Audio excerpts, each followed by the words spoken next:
അതികായൻ മകനെവിടെ തേടി ധന്യമാലയെത്തി പൊന്മകനെ തേടി അമ്മ തേങ്ങി തേങ്ങി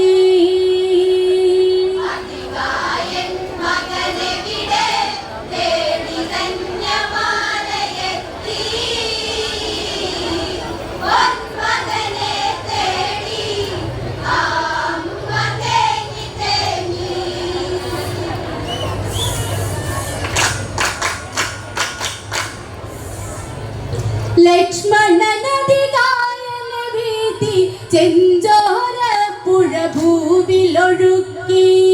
ലങ്ക നഗരങ്ങൾ നടുങ്ങി എങ്ങും മൂകത ഭീതിയിലാഴ്ത്തി അതികായൻ